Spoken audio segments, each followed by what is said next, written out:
যুদ্ধবিরতি চুক্তির খবরে উচ্ছ্বসিত ফিলিস্তিনিরা। মার্কিন প্রেসিডেন্ট নির্বাচনে ডোনাল্ড ট্রাম্প বিজয়ী হওয়ার পরই গাজায় যুদ্ধবিরতি চুক্তির বাস্তবায়নের পথ সুগম হয়। তবে চুক্তির বাস্তবায়ন ও দীর্ঘমেয়াদী সমাধান নিয়ে সংশয় প্রকাশ করেন বিশ্লেষকরা। অন্যদিকে ঘোষণা আসার পরও ইসরায়েলের বর্বর হামলা চলছে।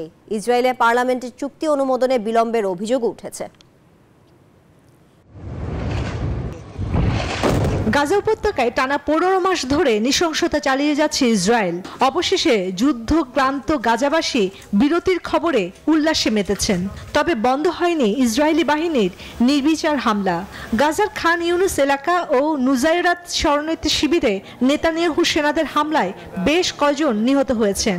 স্থানীয় সময় বুধবার একদিনে প্রাণ গেছে 82 জনের।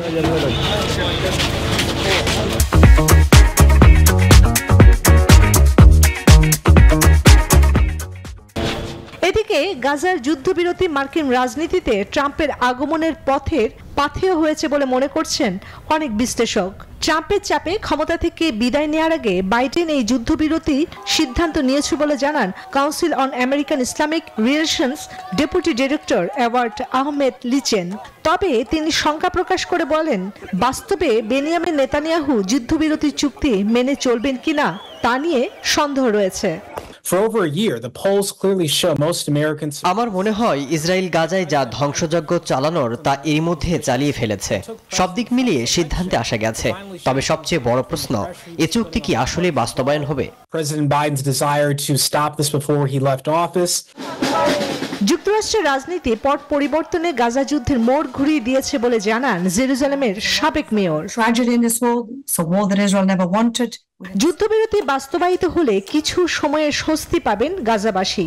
এছাড়া ইসরায়েলে আটকে রাখা ত্রাণ উপত্যকাটিতে সরবরাহ করা যাবে বলে মত মধ্যপ্রাচ্য বিষয়ক পরিচালক উইলসন সেন্টার মেরিসা খুরমার।